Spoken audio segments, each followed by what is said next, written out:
Let's take a look at the motor stick now.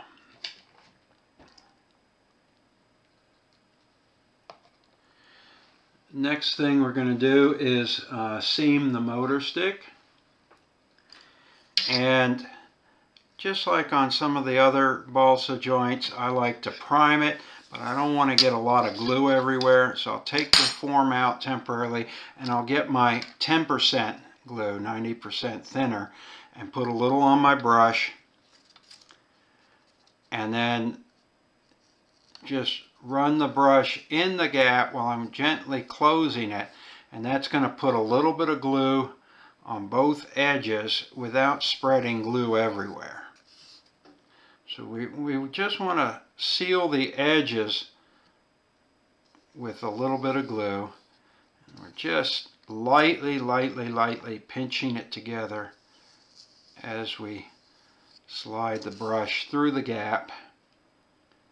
And that gets you enough thin glue to prime it.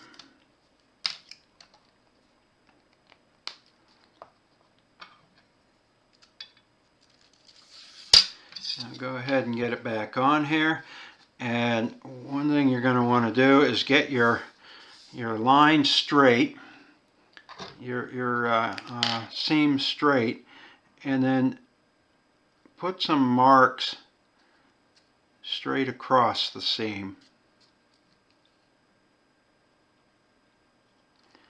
while holding it straight on the form here.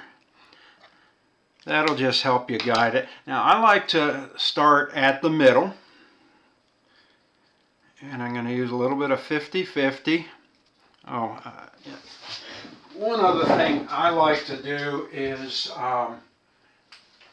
put a little bit of wax on the form, because we're going to be putting down glue, and we don't want the motor stick to stick to the form. It's not absolutely necessary. You can you're going to want to anyway regularly move the form inside the motor stick every inch or two, just to make sure it doesn't get stuck. But it can't hurt to put a little wax on here. This is mold release wax. It's probably overkill. Just a Johnson & Johnson furniture wax, or even a car wax, anything.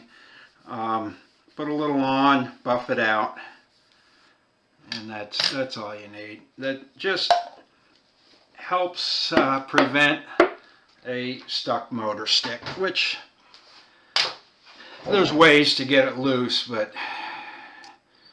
better to not get it stuck. Okay, so we're going to start at the middle, and we're going to do maybe a centimeter or so here. Let's get the glue started. And I'm going to put the glue on one side of the gap, and then I'm going to pull it together, and I'm pinching together with my left hand and with my right hand, and then I'm using my right index finger to just rub that down.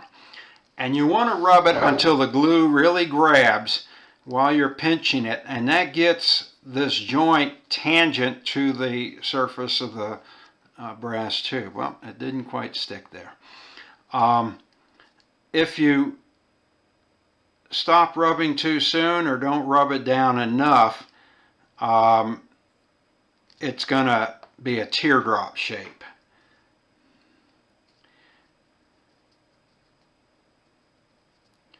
Okay, so thumb and middle finger on both hands are pinching together, while index finger on my right hand is rubbing down at the seam. Alright, and if you get a too big of a bubble of glue on your applicator, just wipe it off on your bench or have a paper towel. Now I can do maybe 2 centimeters at a time.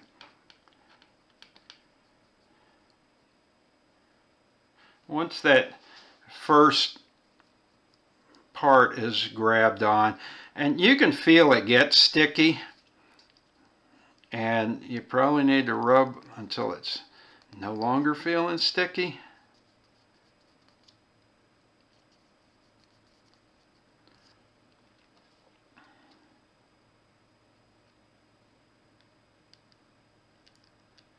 Ideally, you're just getting glue in the groove there. Okay, again, pinching it together with both hands, thumb and middle finger, and while rubbing it down with my right hand index finger. Didn't quite come together there.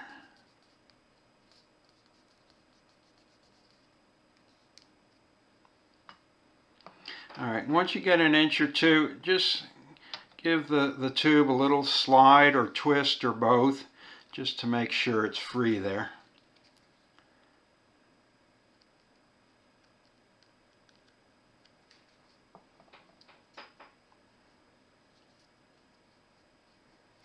With the slight overlap we had when we cut it, the ID of the balsa tube motor stick should be slightly larger than the brass tube. So you should have enough slack to be able to bring those edges together. You shouldn't have gaps in here. If you do have gaps, you've cut your balsa too narrow. You could try a slightly smaller form. If you say had a drill rod at 5 thousandths or so less than 7/32. But I don't tend to have that many different forms around here, so it is what it is. If it won't reach, you're not going to get a good glue joint. You definitely want to rub it until it's firmly grabbed so you don't end up with a teardrop shape.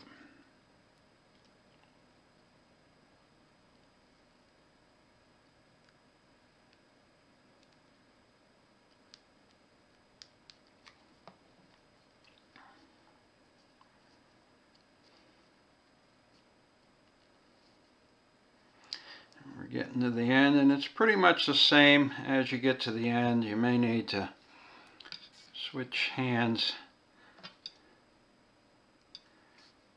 just to be able to pinch it while you rub it that last little bit. Some guys are making some 3D printed fixtures that will help with this. I tried one once. It was little clips and didn't have great luck with it. I actually made a mistake and tried sliding it along, and I tore my motor stick wood, so wasn't happy with that. You can't go wrong with your fingers.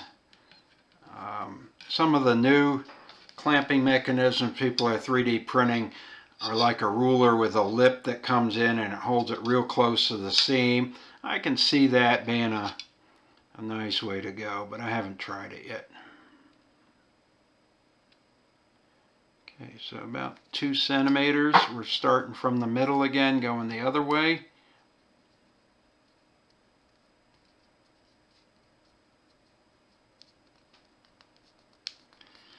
And you can feel it get tacky, and then it gets aggressively tacky, and then the tackiness goes away, and you're probably done rubbing at that point. You want to control the glue into the gap as much as possible. Remember, glue is heavy.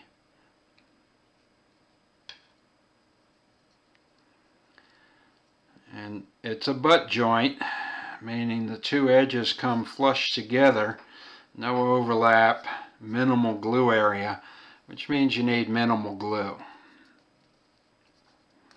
I'm using the 50-50 here. You could try the 90% glue. See how that works for you. If you can make it work, it may result in less weight.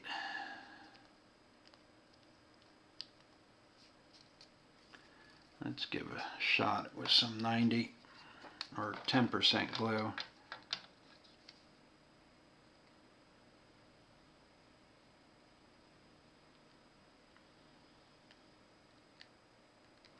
And this has probably lost some of its acetone. It's probably more like 20% glue at this point.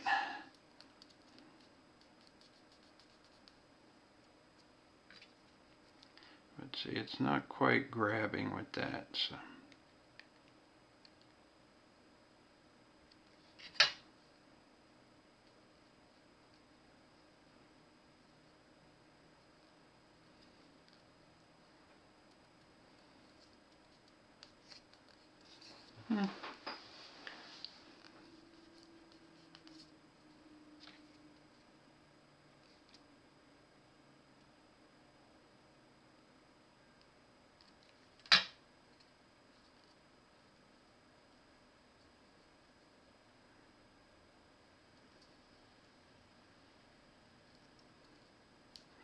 If you do end up with a bit of a teardrop, you can always put a little bit of acetone or a little bit of 10% glue onto it to soften what's there and just rub it down a bit.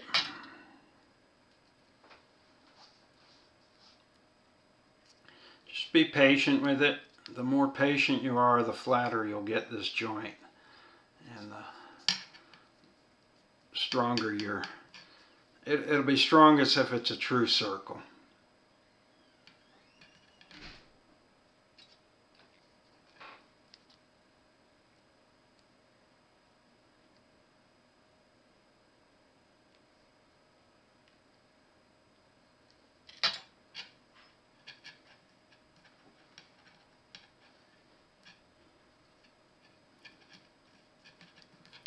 And that 10% glue is not grabbing it quite as quick, but if it does grab it, then we're going to end up with a lighter joint.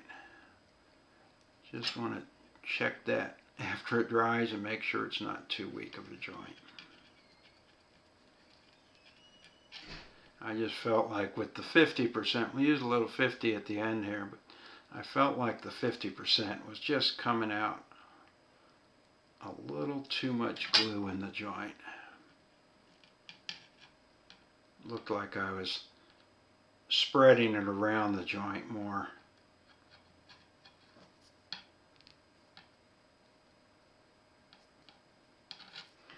Alright, and then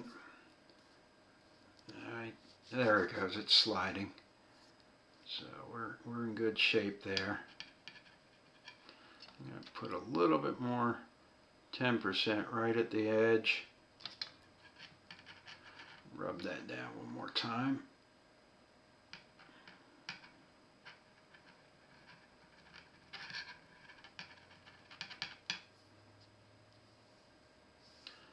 Alright, I'm going to set that aside to dry.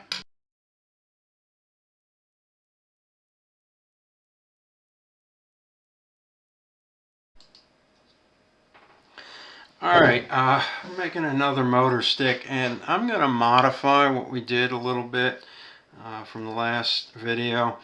I think this will make a lighter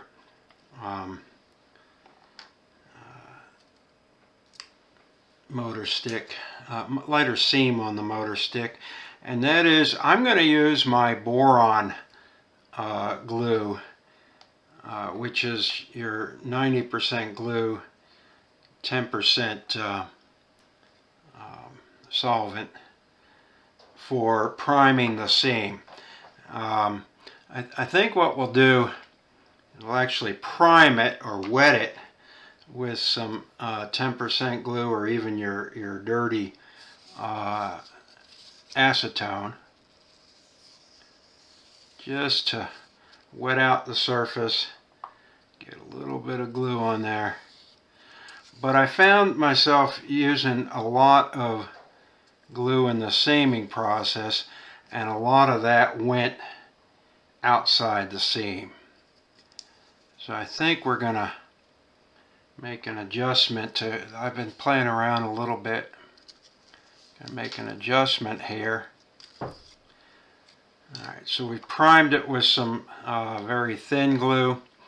Now we're going to take our thickest glue, our 90% glue, 10% acetone, And we're going to carefully put it, now don't let it drip to the other side, but we're going to carefully run the brush through the seam, getting both sides at once by squeezing very lightly and just getting a bead of glue on the edges of the wood.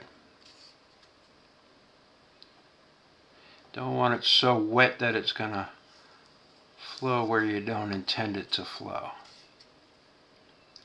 This is going to give you glue right where you need it instead of splashed all over the surface.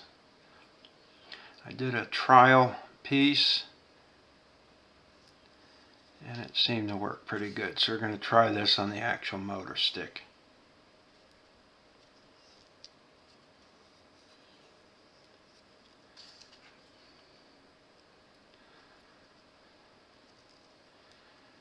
And the whole idea is to just get glue on that mating surface, the two edges of the wood. Now we've got our form ready here. We're just going to make sure it's waxed so that nothing sticks to it.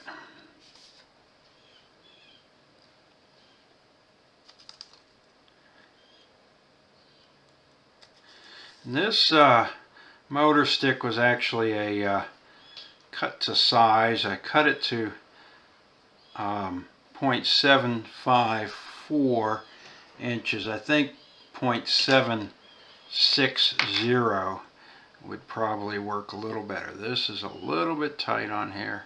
We'll see how it goes. Get the line straight. Put a mark across it in a couple locations. Alright. Let's see if that's going to be wide enough. Now I'm going to take my thinnest glue. You could maybe even brush on some acetone, but just take some of this thinnest glue just to activate the glue that's already on the surface. Again, about 1 centimeter at a time, squeeze it together and rub it down. See how quickly that grabs?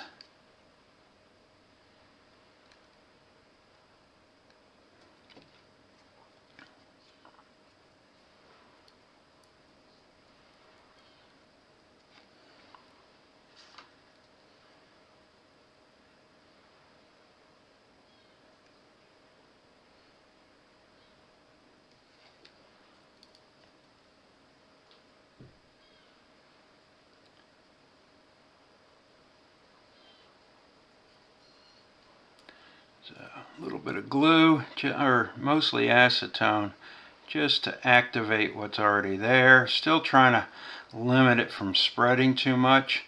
Don't want to wash off the glue that we primed it with, but we need enough to activate that glue.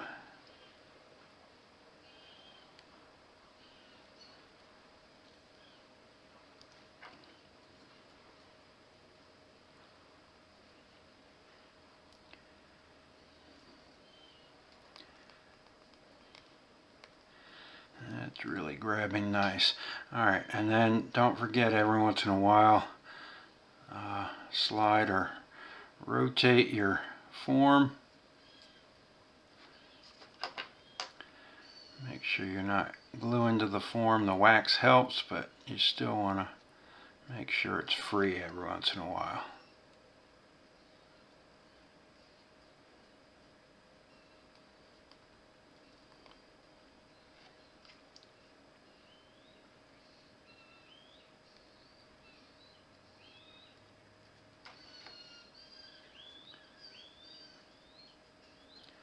Pinching together with both hands, rubbing down with my index finger. Makes it nice and round.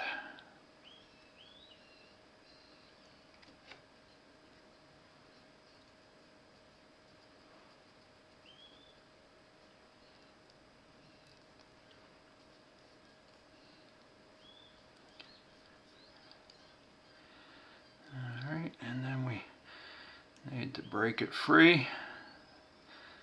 Alright, we're at the end of that, and that really grabbed nicely, so I'm going to definitely recommend the heavy glue brushed on, and then the very thin glue to activate.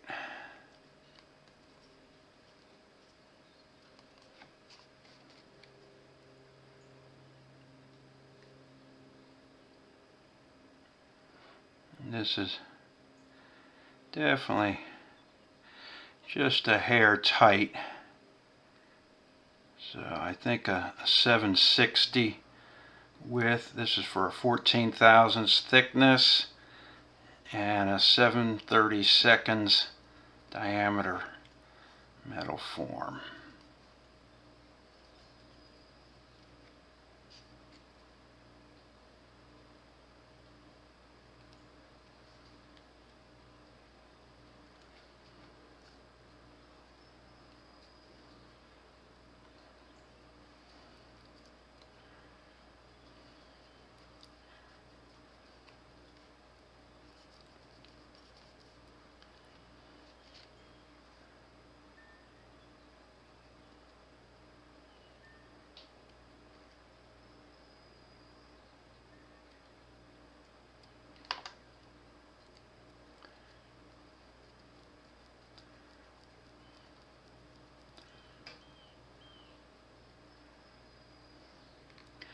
Rub it until it definitely feels dried out. You feel it get a little stickier, and then rub it just a little longer, and then it stops being sticky, and that tells you you're done.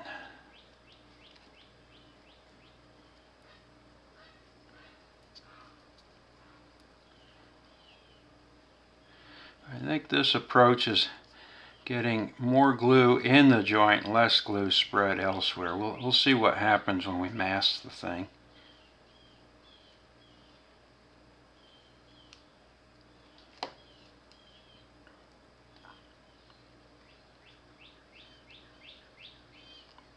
I'd almost say use straight acetone, but you'd want to use an applicator bottle like this so you don't spread it everywhere with your paintbrush.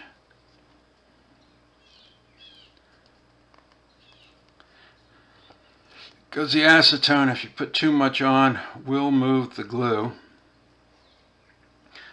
and then you'll get it down inside against the form. And that's a beautiful seam. I think it went a lot quicker, and it's probably going to be a better mass. Let's see. Last one went after we seamed it. Oh, we didn't weigh it after we seamed it. We weighed it after we put boron on it. So, nothing to compare to but at this point, but we'll give it a shot here, just see where we're at on mass. It's good to record everything at every step, so you can. This is exactly why we didn't record it after seaming it, and now we don't have any way to see if our new seaming method is working better.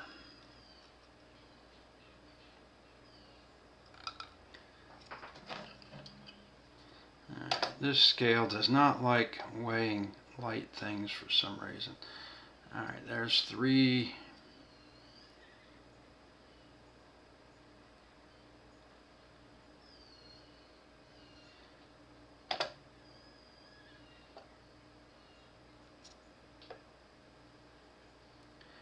$3.95,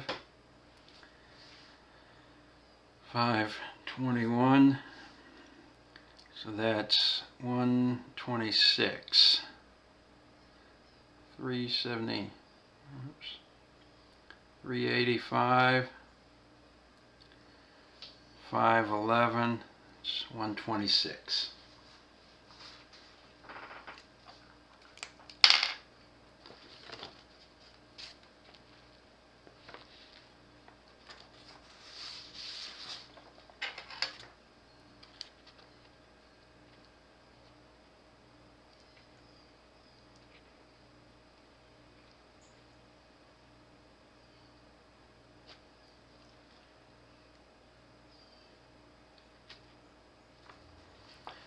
Doesn't look like I even masked the blank this time, but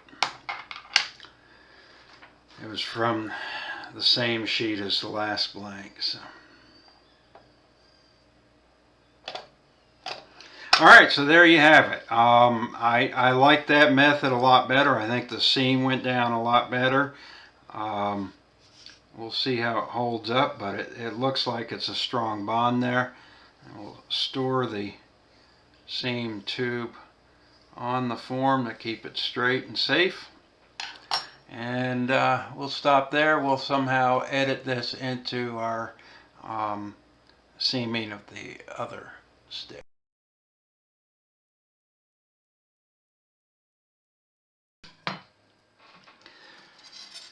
And we'll bring the old tail boom over here.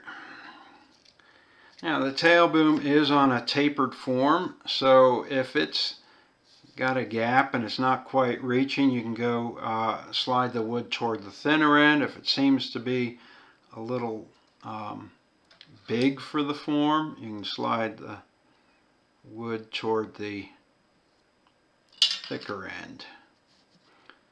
Alright, so let's take that out a minute, and we're going to wax it up just like we did on the other. Where did I put my wax? Here we go.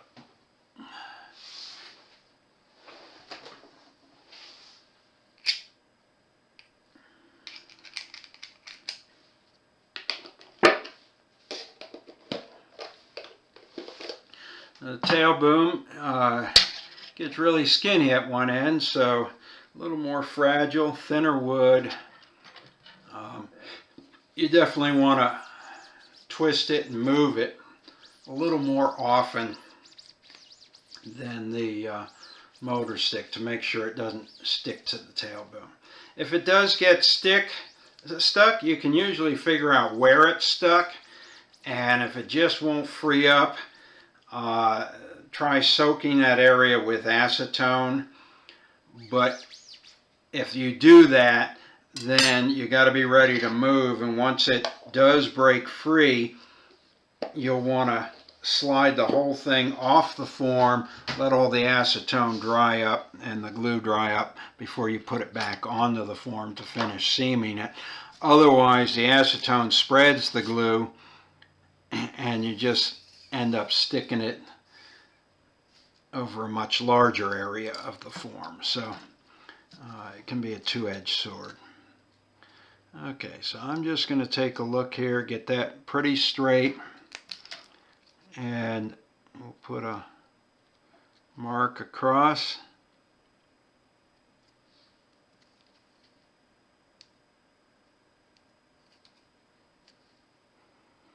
And this just helps us gauge if we're getting a twist in it. A small twist probably won't hurt you. If it gets to be a significant twist, you can always use some acetone, take the joint back apart, and just start over again. If you got a twist in it, it's going to manifest as a warped banana. Alright, so we took the wood off the form now, and I'm going to start at the middle with the brush and just work up toward the fat end. Just getting a little primer, 10% glue, and just a little on the brush, and then squeeze the wood just ever so slightly so it contacts the brush, and that will prime the joint. You're just wanting to prime those two tiny little 9/1000 tall faces of the wood, not smear it all over everything.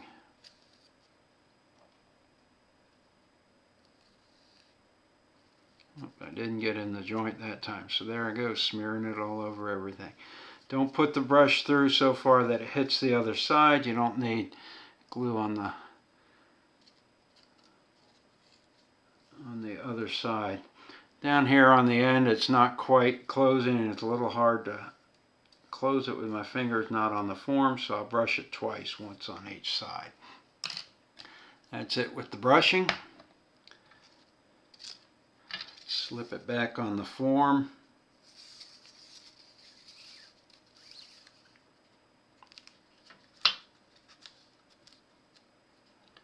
Alright, let's start with the 10% glue, see how that goes. I'm going to put on my eyes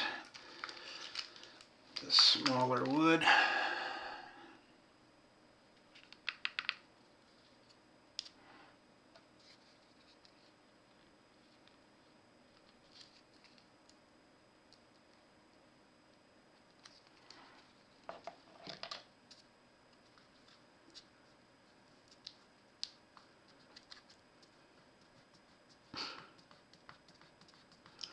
Okay, trying a little bit different technique here. I've got it on the table.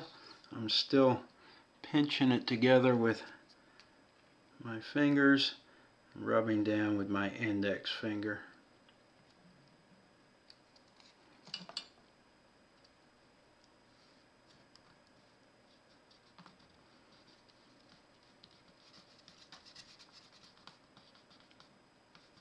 Nice.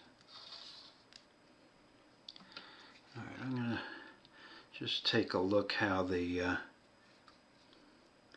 50% glue looks on here.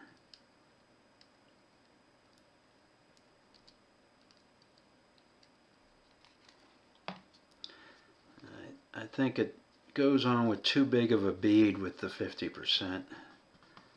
So probably 10 to 20%, which is what this red one is by now. I doubt it's still 10%.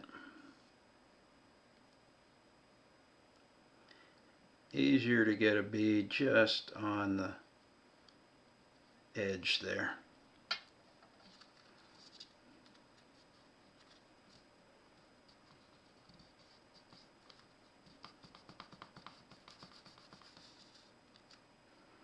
Alright, that's going together nice.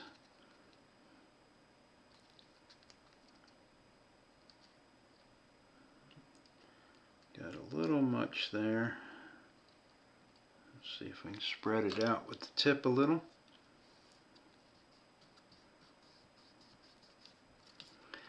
One advantage of the 10%, if you get too much on, a lot of it evaporates.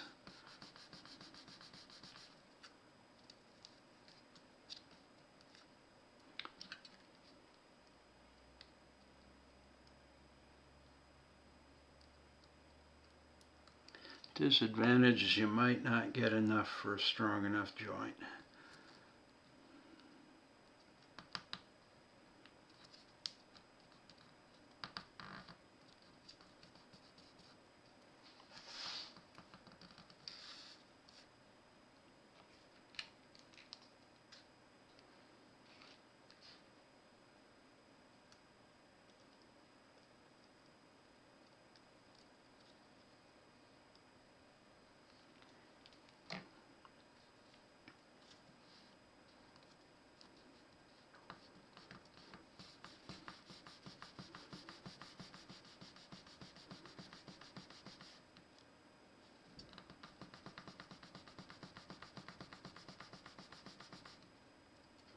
Okay, I'm going to take a break there and try and move the form in there. Okay, it's moving, so we're in good shape. At the very starting point, in the middle of the tailbone, we've got a little bit of a teardrop shape, so that'll be an opportunity to melt that and force it down when we get back to the middle.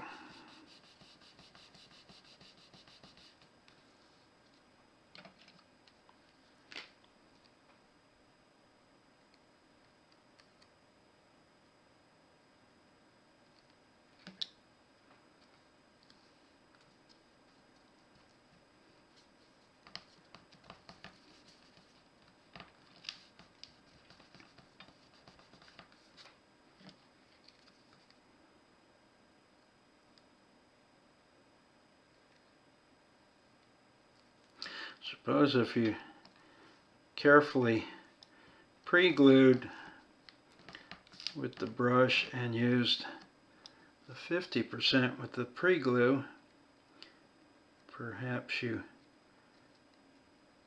come in with the 10% glue or even just acetone and get the bond going without any of this glue smearing onto the surface. So could be an advantage to doing that.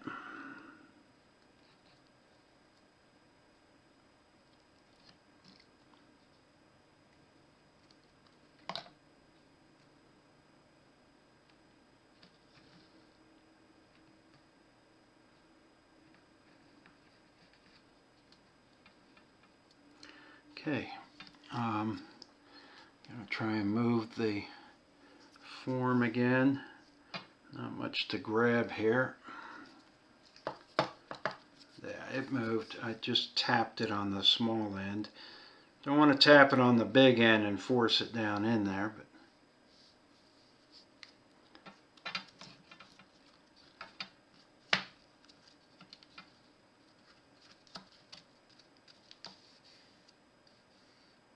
okay, that looks pretty good. I don't see any gaps opening up. Let's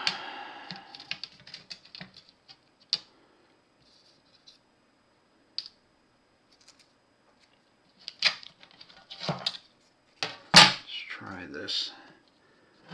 Try and capture the tail boom between the two between the two straight edges.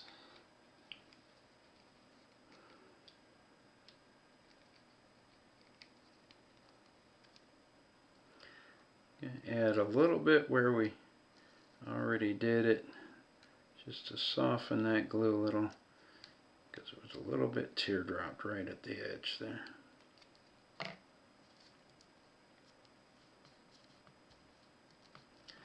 So we can just rub that down just like it's a fresh seam, but it's already got glue in the seam.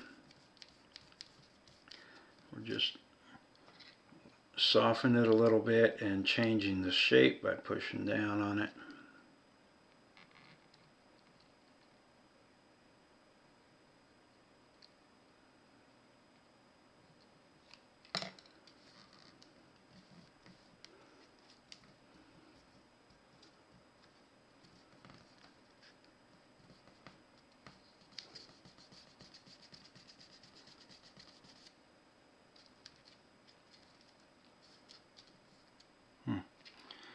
Didn't grab it all there.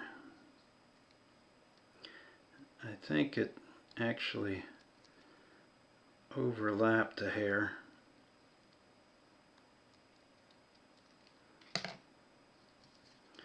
Yeah, the wood's wanting to overlap there. So what we need to do is push in on the fat end just a bit.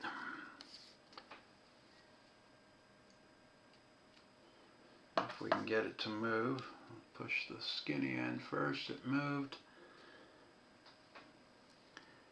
Get the fat end so we can work on a slightly larger diameter portion of the form, because it was getting just a little bit baggy there, pulling it together.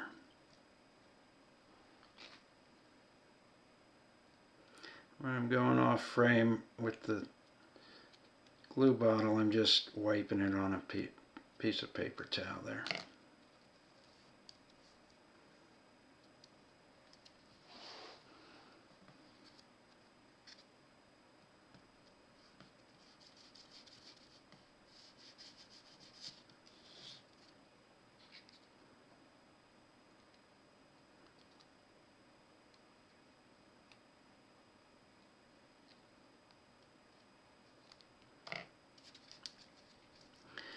If you find any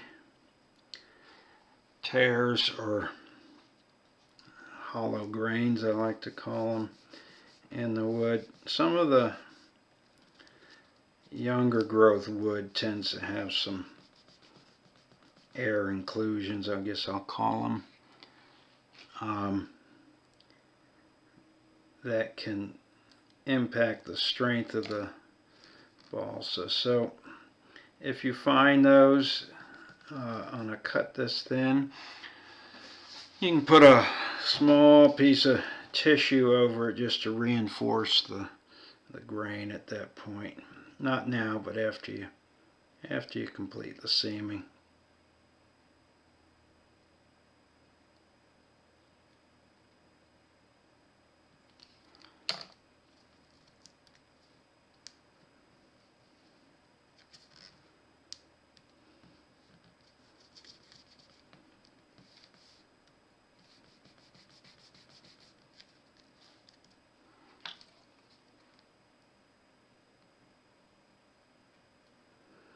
I'm using my left hand a little, just holding down on the seam where we've already put it together.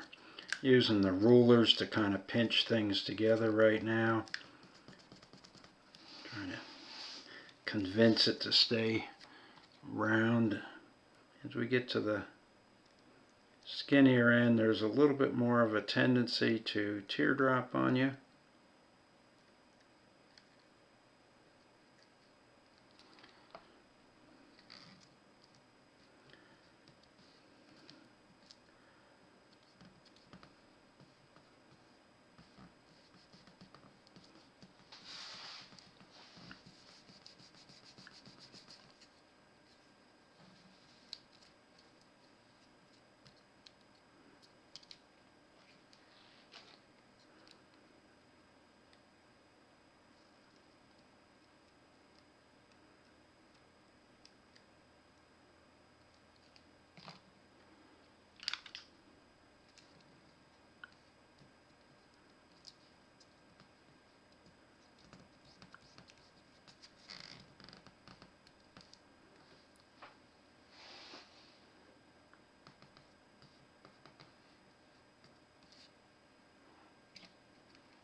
Alright, it's getting a little hard to pinch it together with those rulers. I'm going to check my freedom of my form there, and then I'm going to come up in the air so I can pinch the sides of this a little better.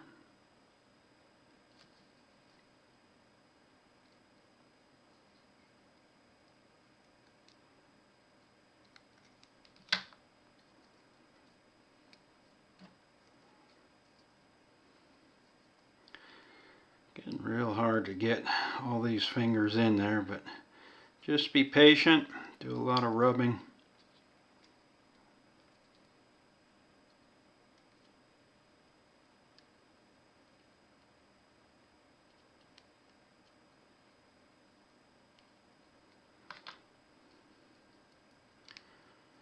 And also with this end being so fragile, you want to check it a little more often for freedom of your form in there. So we'll check it after this spot of glue.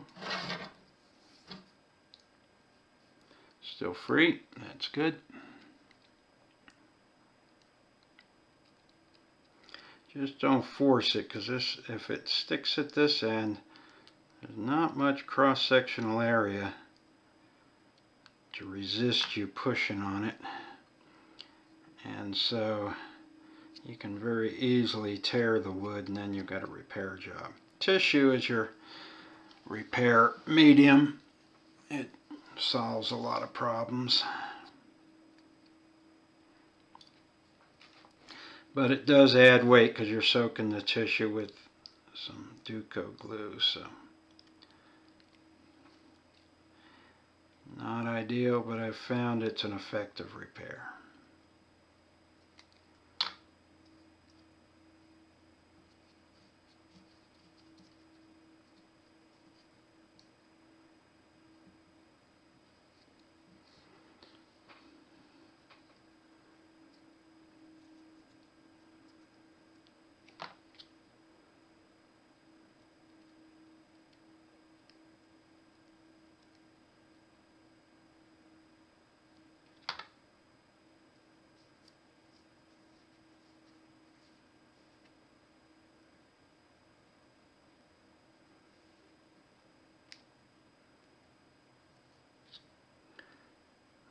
bit extra on the end here just to make sure we don't get an incipient tear there. And it looks a little dry right in there.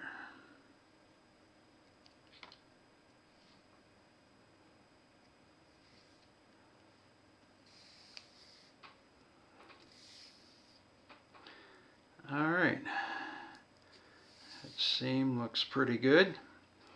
I'm going to just move the form a little bit.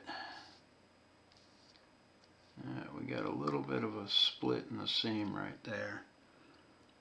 And I'm not quite able to move the form, so I'm giving it a little twist. Work my way down, twisting. If that doesn't work, then I'll just tap it a little on that end.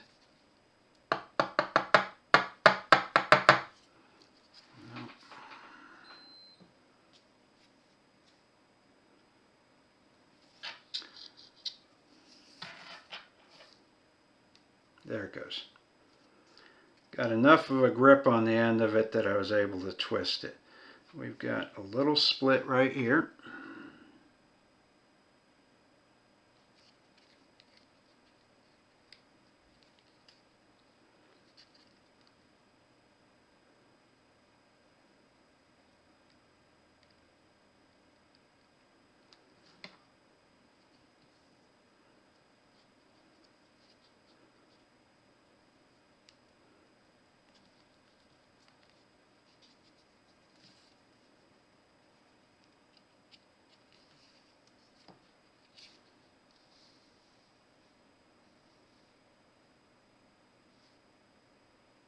Okay.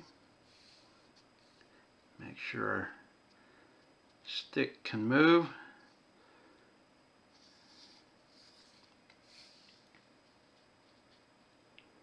This seam is a little bit raised right in this area. I'm just going to run a really thin bead of the 10% glue.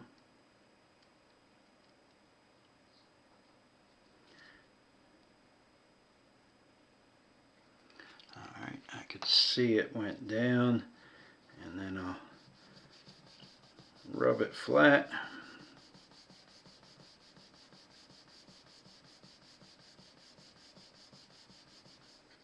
That looks good, much better.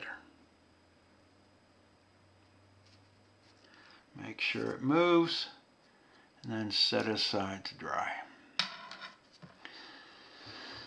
Alright, next we'll set up for boron. I'm going to stop this video and start a new video for that step.